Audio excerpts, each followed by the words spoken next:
서울에 사는 62세 강영희 씨는 오늘 걸어서 1시간 거리에 위치한 부모님 댁으로 향하고 있습니다. 강 씨는 2년 전에 은퇴를 했고 넉넉하진 않지만 그래도 연금을 조금 받아 생활을 하고 있었습니다. 남편은 일찍이 세상을 떠났고 자식들은 다 결혼하고 출가를 한 상태라 강 씨는 몇 년째 혼자 살고 있었습니다. 하지만 강 씨에게는 요새 고민이 생겼습니다. 이제껏 일만 하는 삶을 살다 보니 막상 은퇴를 하고 하루를 어떻게 보내야 할지 몰랐습니다. 하고 싶은 게 있긴 했지만 막상 귀찮아서 안 하게 되는 경우가 많았고 TV 앞에 있는 시간이 늘어만 갔습니다. 또 겨울이라 괜히 게을러지고 추워서 밖에 나가기는 싫어지니 더욱이 집에서 빈둥대는 시간만 늘어갔습니다. 강 씨는 하루 24시간 중 잠자고 먹는 시간을 제외한 나머지 12시간을 보내는 것이 참으로 힘들었습니다. 일 다닐 때만 해도 쉬고 싶다는 생각이 머릿속을 가득 채웠는데 막상 이렇게 한가한 삶을 사니 할 일이 없는 것이 더 힘들었습니다. 또 배달 음식이 잘 되어 있어 굳이 밖을 나갈 일도 많이 생기지 않았습니다. 강 씨는 거의 일주일 내내 집 밖을 나가지 않았습니다.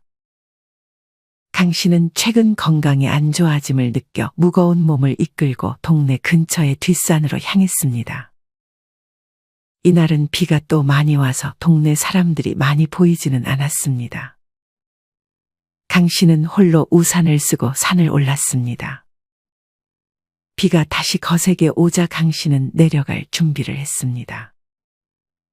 그때 강 씨의 눈에 사람의 형체가 보였습니다. 분명 아무도 없다고 생각했는데 운동기구 쪽에 웬 남자 노인 한 명이 앉아 있었습니다.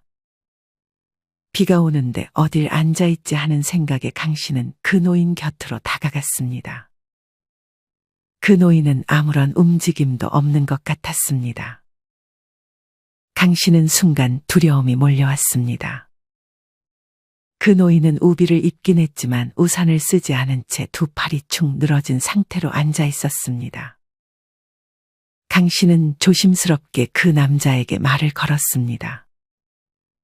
제발 의식이 없는 상태가 아니기만을 바랬습니다. 강 씨의 목소리가 비에 묻혀버렸는지 그 노인은 여전히 미동이 없었습니다.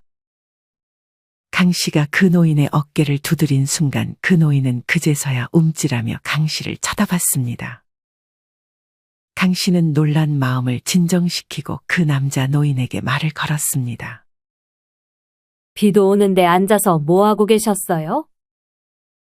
알고 보니 이 노인은 풍이 와서 잘 걷지 못하고 있었습니다. 몸이 힘들어 비가 와도 그냥 앉아 있었던 것이었습니다.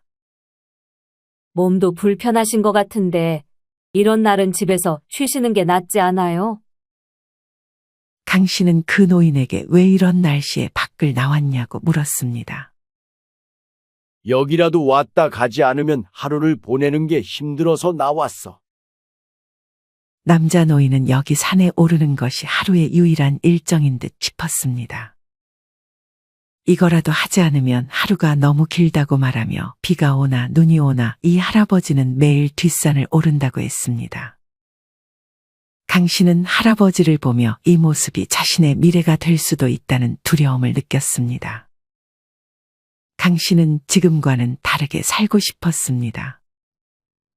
더 이상 이 아까운 시간들을 낭비하고 싶지 않았습니다. 강 씨가 먼저 한 행동은 동호회에 가입한 것이었습니다. 나이 들수록 사람들을 많이 만나라는 전문가들의 조언을 유튜브에서 많이 들었기 때문이었습니다. 하지만 동호회에서 친구를 만나는 것 또한 전부 다 돈 드는 일이고 다들 늙은이 양기가 입으로 올라왔는지 잘난 척, 있는 척, 가진 척, 이 삼척에다가 고집도 센 사람들이 많았습니다. 강 씨는 취미생활이든 굳이 남과 많이 엮이려고 하지 말고 혼자 할 수 있는 것을 찾고 싶었습니다.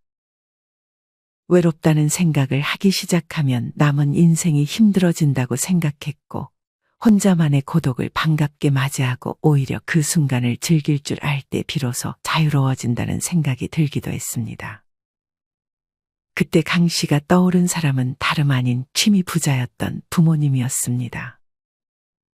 강 씨의 부모님은 나이가 80이 넘으셨지만 굳이 남들과 잘 어울리지 않고도 아주 재밌게 하루를 시간 가는 줄 모르게 사는 분들이셨습니다. 강 씨는 추운 날씨임에도 불구하고 옷을 따뜻하게 잘 챙겨 입고 부모님 집까지 걸어서 갔습니다. 강 씨는 익숙하게 초인종을 눌렀습니다. 어느 순간 강 씨의 부모님은 자식들이 집에 함부로 드나들지 못하도록 비밀번호도 바꾸고 항상 먼저 오겠다고 약속을 하고 오라고 했습니다. 자식들에게 취미를 즐기는 시간을 방해받는 것을 싫어했던 부모님이었습니다. 강 씨는 전날에 미리 말을 했기 때문에 부모님 집에 들어갈 수 있었습니다. 강 씨가 들어오자마자 반기는 사람은 없었고 강 씨의 부모님은 각자가 무언가를 열중해서 하고 있었습니다. 그중 맛있는 냄새가 강 씨의 코를 찔렀습니다. 엄마, 저 왔어요. 강 씨의 어머니는 강 씨를 쳐다보지 않고 왔냐고 대꾸했습니다. 어머니가 뭐 하나 살펴보니 베이킹을 하고 있었습니다. 빵 굽는 거예요? 정말 맛있겠네. 강 씨의 어머니는 강 씨에게 어쩐 일로 집에 방문했냐고 물었습니다. 강 씨는 어머니 아버지가 하는 취미들을 좀 배우고 싶어서 왔다고 솔직하게 말했습니다. 요새 하루가 너무 무료해요. 유튜브 댓글 보면 저랑 비슷한 또래들이나 더 나이 많은 분들도 하루를 잘 즐기는 분들이 정말 많은 것 같더라고요. 어떻게 그렇게들 다 부지런하고 능력들도 많으신지. 주변에 그런 사람 없나 생각하다가 바로 어머니 아버지가 떠올라서 찾아왔어요. 어머니 아버지는 겨울이나 계절 가리지 않고 바쁘게 사시잖아요. 겨울에 할 만한 취미 몇 가지만 알려주세요. 강 씨의 어머니는 그런 강 씨의 말에 집에 잘 찾아왔다고 답했습니다. 일단 겨울에 베이킹만한 취미가 없는 것 같아. 강 씨의 어머니는 지금 하고 있는 베이킹을 배워볼 생각 없냐고 강 씨에게 물었습니다. 베이킹이요? 제가 먹는 걸 좋아하긴 하는데. 그래서 제일 먼저 추천해 준 거야. 자기가 만든 게 원래 더 맛있기도 한 법이잖아. 근데 좀 어렵지 않아요? 안 해봤으니까 어렵게만 느껴지지. 다 처음에는 그런 거야. 빵도 몇 번 태워보고 맛없게도 만들어 보면서 그렇게 하다 보면 어느 순간 잘 만들 수 있게 되는 거지. 강 씨의 어머니가 겨울에 추천해준 취미 첫 번째는 바로 겨울 베이킹이었습니다. 겨울철에 집안에서 따뜻하게 몸을 녹이다 보면 자기도 모르게 입이 심심해져서 간식거리들을 주워 먹게 됩니다. 하지만 막상 간식이 다 떨어지면 밖에 나가서 간식을 사러 나가기는 여간 귀찮은 것이 아닙니다. 이때 바로 밖으로 나가지 않고 집에서 간식까지 즐길 수 있는 취미가 바로 베이킹입니다. 홈베이킹의 경우 계량컵, 전자저울, 거품기, 핸드믹서, 각종 틀, 그리고 오븐 등이 필요합니다.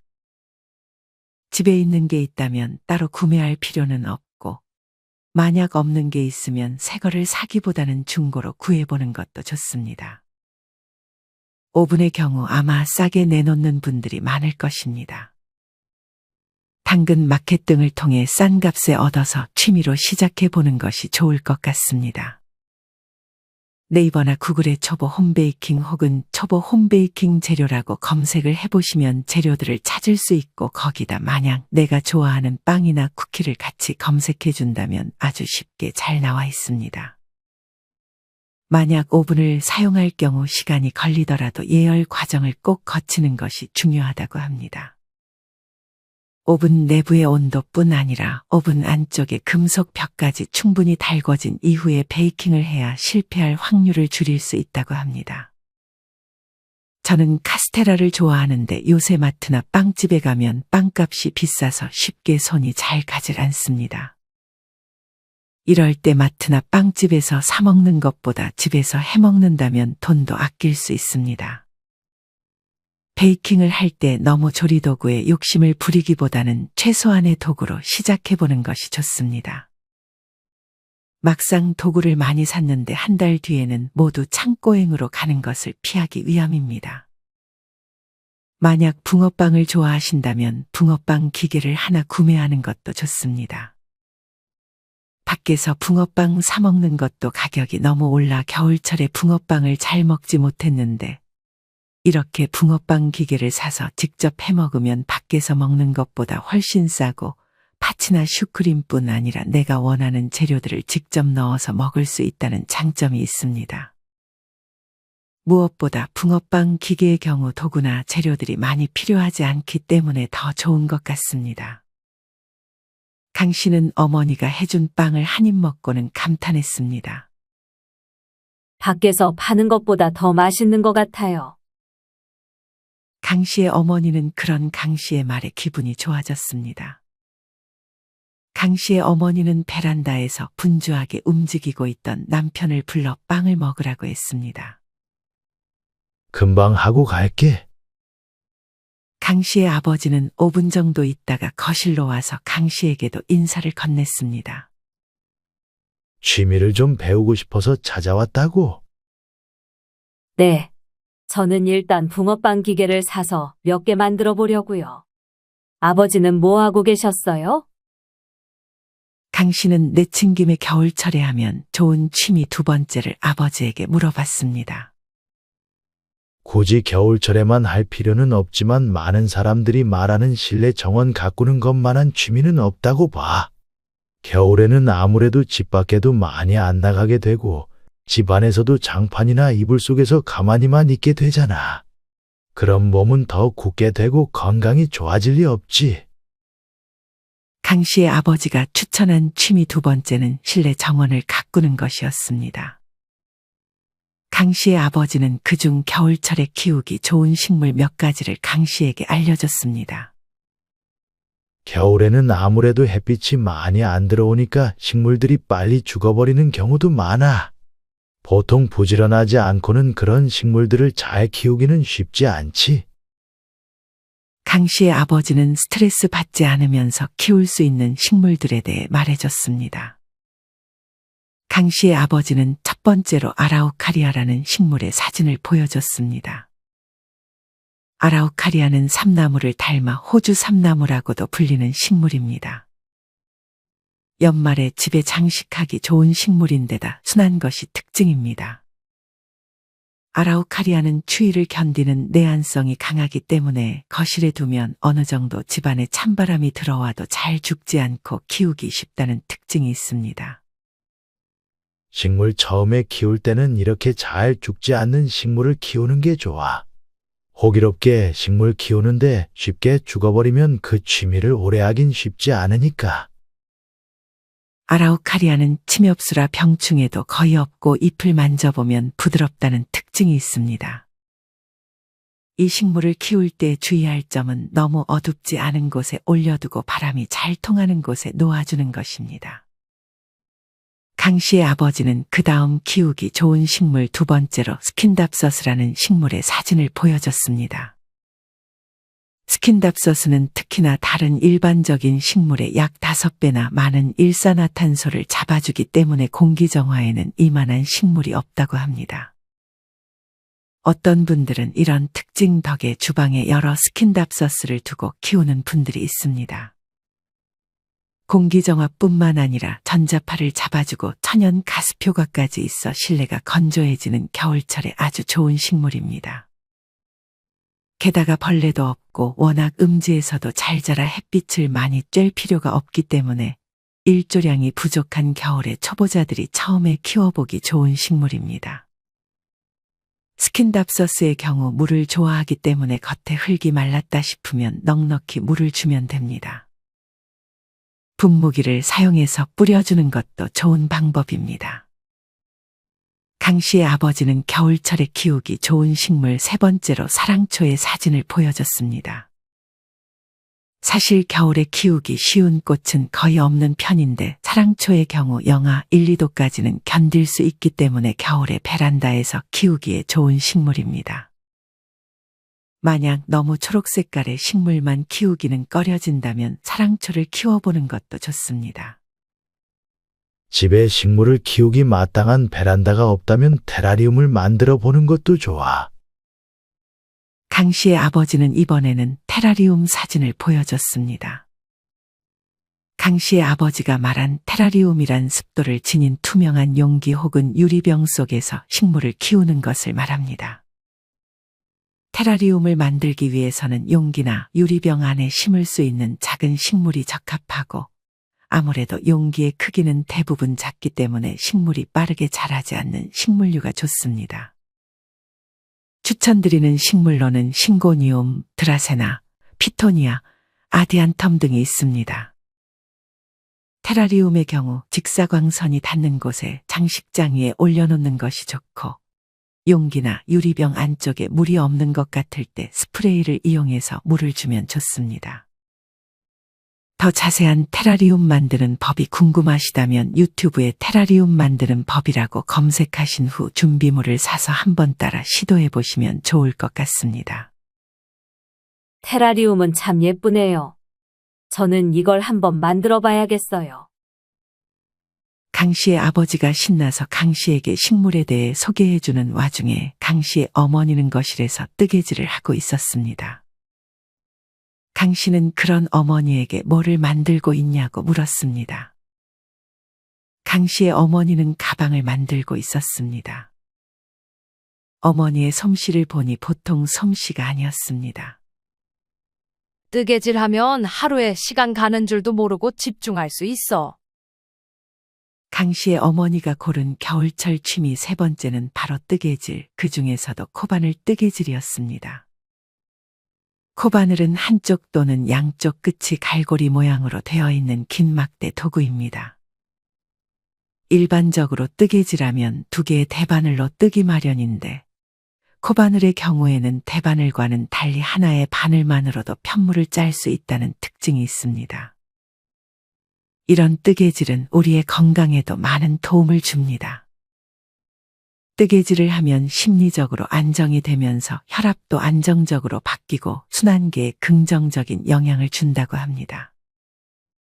게다가 뜨개질을 하면 자연스럽게 손가락 운동을 하게 되는데, 손은 인체를 축소해 놓은 곳일 정도로 예민하고 이런 손 운동이 잘 되면 당연히 인체에도 좋은 영향을 줍니다. 또한 뜨개질은 코의 수를 일일이 세야 되기 때문에 숫자에 대한 계산을 머릿속으로 하게 되면서 자연스럽게 뇌 운동을 하게 됩니다. 마지막으로 이렇게 직접 내가 무언가를 완성하게 되면 성취감과 자존감이 상승하여 내면적으로 긍정적인 영향을 주기도 합니다. 이런 거 배우려면 유료 강의 같은 거 들어야 되는 거 아니에요? 얘는 무슨 유튜브에 검색만 해도 다양한 선생님들이 공짜로 다 알려주는 거 몰라? 그냥 재료만 준비해 놓고 유튜브 보면서 바로 따라해 보면 돼. 강 씨의 어머니는 곧장 강 씨에게 자기가 알려줄 테니 한번 해보라고 했습니다. 당연히 처음에는 잘 되지 않았지만 잔소리 들어가며 차근차근 따라해보니 어느 정도 모양이 나오기 시작했습니다. 같은 시간 주방에서는 강 씨의 아버지가 직접 나무 도마를 만들고 있었습니다. 아버지는 주방에서 뭐 하시는 거예요? 니네 아버지 어디 가가지고 우드카빙인가 그거 배우고 오더니 저렇게 6개월에 한 번씩 나무도마 만들고 있어. 나무도마는 자주 바꿔주는 게 좋잖아. 강 씨의 아버지는 나무 도마를 자기가 직접 만들 때마다 뿌듯함이 느껴져 여러 개를 만들고 주변 지인들에게 나눠주기도 했습니다. 우드카빙이란 나무를 깎아서 원하는 형태의 작품을 만드는 목공의 장르 중 하나입니다. 강 씨의 아버지는 몇 년 전 스트레스로 불면증에 시달렸는데 그때 우드카빙을 시작했다고 했습니다. 우드카빙을 할 때만큼은 아무 생각도 안 하게 돼서 잡생각을 덜어낼 수 있었고, 정신 건강이 이전보다 훨씬 좋아졌다며 강 씨에게도 한번 해보라고 권했습니다. 강 씨가 아버지가 만드는 도마에 집중하고 있는 사이 강 씨의 어머니는 옆으로 다가와 과일청을 만들기 시작했습니다. 강 씨의 어머니는 그 중에서도 자몽청을 만들기 시작했습니다. 코끝을 찌르는 자몽향의 강 씨의 신경은 다시 어머니에게로 향했습니다. 강 씨의 어머니는 자몽청이 기관지에 도움이 된다며 겨울에 한 잔씩 마셔주면 좋다고 답했습니다. 이것도 취미가 될 수 있겠네요. 그럼 이것도 건강한 취미지? 강 씨의 어머니가 고른 네 번째 취미는 바로 과일청을 만드는 것이었습니다. 그 중에서 자몽은 레몬과도 비슷하게 비타민C가 많아서 감기에 도움을 주는 것은 물론이고 폐렴이나 천식과 같은 기관지 질환을 개선시키는 데에도 효과적이라고 합니다. 이뿐 아니라 자몽 안에 있는 항산화 요소인 레티놀과 미네랄은 피부 미용이나 노화 방지에도 효과적이고 콜레스테롤을 개선해주는 성분으로 알려져 있는 펙틴도 많이 함유되어 있어 뇌졸중, 고지혈증, 부정맥 등을 개선하는 데 매우 좋다고 알려져 있습니다. 강 씨의 어머니는 먼저 유리병을 깨끗이 씻어서 냄비에 찬물을 받아 병을 넣고 끓여 소독했습니다. 강 씨의 어머니는 병이 뜨겁지도 않은지 맨손으로 유리병을 꺼냈습니다. 그런 다음 자몽을 깨끗이 씻어 껍질을 깎아 과육만 남겼습니다. 그리고 내 껍질까지 일일이 다 분리했습니다. 내 껍질이 같이 들어가면 쓴맛이 심해진다는 것이 그 이유였습니다. 그렇게 과육을 조각 내 설탕과 자몽을 1:1 비율로 유리병에 넣어 잘 섞어주었습니다. 그대로 상온에 두면서 수시로 저었다가 설탕이 다 녹자 냉장고에 보관했습니다. 집에 갈 때 하나 가져가. 강 씨는 빨리 집에 가서 자몽청을 한 잔 마셔보고 싶었습니다. 강 씨는 이렇게 부모님이 무언가를 만드는 걸 보기만 하는 것 자체도 너무 재미있었고 빨리 집에 가서 자기도 뭐든 한번 해보고 싶었습니다. 강 씨의 아버지는 도마를 만들고 지쳤는지 거실에서 쉬고 있었고 부지런한 강 씨의 어머니는 지치지도 않는지 또 방에서 무언가를 하고 있었습니다. 엄마, 이제 좀 쉬세요. 나한텐 이게 쉬는 거야. 그러면서 강 씨의 어머니는 집에 있는 향수들을 모으기 시작했습니다. 이전에 선물 받은 것들인데 유통기한이 지나버렸어. 근데 이거 그냥 버리기는 아깝잖아. 그러면서 강 씨의 어머니는 이번에는 오래된 향수로 디퓨저를 만들 것이라고 했습니다. 강 씨의 어머니는 이게 또 좋은 취미라며 좋은 향을 맡는 것이 자기는 좋다고 말했습니다. 강 씨의 어머니가 고른 5번째 취미는 디퓨저를 만드는 것이었습니다. 여러분의 집에 혹시 유통기한이 지난 향수가 있지 않으신가요? 향수의 유통기한은 제조일자로부터 보통 3년에서 5년 사이이고 뚜껑을 열고 나면 유통기한이 1년에서 3년으로 줄어듭니다. 유통기한 지난 향수는 그냥 버리는 것보다 디퓨저를 만들어 보는 것이 좋습니다. 향수 디퓨저를 만들려면 준비물은 오래된 향수, 유리공병, 소독용 에탄올, 나무 스틱만 있으면 충분합니다. 유리공병의 경우 먹고 난 두유병이나 음료수 병을 사용해 주는 것도 좋습니다.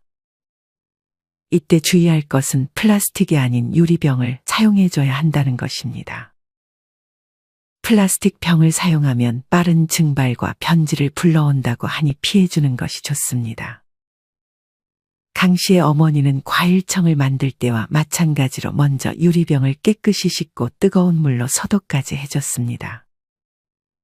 그리고는 다이소에서 1,000원에 구매한 소독용 에탄올과 향수를 8:2의 비율로 섞어주었습니다. 그런 다음 향을 맡아보면서 향수와 에탄올의 비율을 맞춰줬습니다. 그렇게 담은 유리병 안에 집에 있던 산적꼬치 2개를 X자 모양으로 꽂아주었습니다. 마지막으로 유리병의 목 부분을 노끈으로 묶어주니 근사한 디퓨저가 완성되었습니다. 강 씨는 신기해서 사진도 하나 남겼습니다.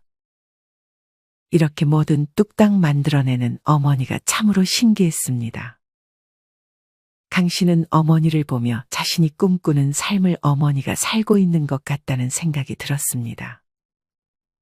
엄마도 처음에는 너처럼 허구한 날 집에 앉아서 재밌는 드라마 안 하나 매일 TV 앞에만 있었어. 근데 TV 보는 것보다 재밌는 것들이 아주 널리고 널렸어. 강 씨는 집에 있는 TV를 치워버릴까 하는 생각도 했습니다. 그렇게 디퓨저를 만들고 방에서 나왔는데 이번에는 아버지가 TV를 끄고 공부를 하고 있었습니다. 아버지, 무슨 공부하고 계세요? 니네 아빠 요새 재테크 공부 열심히 하더라. 돈 벌려고요? 이 나이에 욕심내서 뭐해? 그것보다는 금융사기 안 당하려고 배우는 거야. 강 씨의 아버지는 돈을 벌 생각보다는 돈을 잃지 않을 생각으로 재테크 공부를 시작했는데 막상 공부하다 보니 재밌다고 답했습니다. 나이 들면 공부만 한 취미가 또 없지. 강 씨의 아버지가 6번째로 고른 취미는 바로 재테크 공부였습니다. 재테크는 젊을 때나 하는 거 아니에요? 강 씨의 아버지는 고개를 절레절레 흔들며 하루라도 빨리 재테크 공부를 하라고 강 씨에게 권했습니다. 나도 이전에는 은행에 돈 넣어놓는 게 최고인 줄 알았거든. 지금 금리가 괜찮아서 은행에 예금 넣어놓는 것도 좋긴 한데 그것보다 더 안전하면서 이자도 그에 못지않게 주는 상품들도 많아. 예를 들어서 주식 하나 만들어 놓으면 박킹형 ETF 상품들을 살 수 있거든. 그 중에서도 CD금리나 코퍼 금리를 추종하는 상품들이 있어. 이게 은행에 돈 넣어놓는 거 못지않게 안전한데 금리는 은행 예금이랑 큰 차이가 없어. 대신에 은행에 예금 넣어놓으면 6개월이든 1년이든 계속 넣어놓고 마음대로 못 빼잖아. 근데 여기 넣어두면 내가 원하는 때에 뺄 수 있으니 더 좋아. 게다가 은행주나 리츠 같은 안전한 배당주에 돈을 넣으면 꽤 높은 이자를 받으면서 생활할 수 있어. 그런 건 처음 들어보네요. 저는 그냥 은행에만 고이 모셔두고 있는데. 아는 사람만 이런 혜택을 누릴 수 있는 거야. 그러면서 강 씨의 아버지는 얼른 강 씨에게 주식 앱을 만들라고 했습니다. 강 씨의 아버지는 핸드폰으로 주식 앱을 언제든 만들 수 있다며 강 씨 대신 직접 주식 앱을 깔아줬습니다. 강 씨는 가끔 아버지의 집에 와서 아버지와 같이 재테크 공부를 하겠다고 약속했습니다. 집에만 있기 좀 그렇지 않아? 우리랑 같이 밖에 나갈래? 지금요? 어디 가시게요? 강 씨의 부모님은 강 씨를 데리고 근처 온실 식물원으로 향했습니다. 강 씨는 추워서 별로 밖에 나가고 싶은 마음이 없었지만 막상 밖으로 향하니 기분이 좋았습니다. 게다가 눈앞에 펼쳐진 예쁜 식물들을 보며 마음의 안정이 찾아오는 느낌이 들었습니다. 강 씨의 부모님은 겨울철에 하기 좋은 마지막 취미로 온실 식물원에 오는 것도 좋다고 말했습니다. 이런 온실 식물원은 추울 때 오는 게 제맛이야. 강 씨의 부모님과 강 씨는 꽤나 저렴한 입장료를 내고 1시간 정도 온실 식물원을 구경했습니다. 밖에서는 아무래도 날씨가 추워 오래 산책하기는 힘들었는데 온실 식물원에 오니 꽤 오랜 시간 돌아다니며 구경할 수 있었습니다. 국내에도 다양한 온실 식물원이 있습니다. 여러분 동네 가까이 이런 온실 식물원이 있다면 한번 가보시는 것을 추천드립니다. 강 씨는 그렇게 식물원 구경까지 하고 부모님께 인사를 하고 다시 집으로 향했습니다. 운동 겸 강 씨는 1시간 거리의 길을 걸어갔습니다. 강 씨는 그러면서 오늘 부모님에게 배웠던 취미들을 정리했습니다. 겨울철에 하기 좋은 취미 첫 번째는 베이킹. 둘째는 실내 정원 가꾸기 혹은 테라리움. 셋째는 코바늘 뜨개질 혹은 우드카빙. 넷째는 과일청 만들기. 다섯째는 디퓨저 만들기. 여섯째는 재테크 공부. 마지막 일곱째는 온실 식물원에 가보기였습니다. 강 씨는 이 모든 것을 한 번에 시작하기보다는 하나씩 해보기로 했습니다.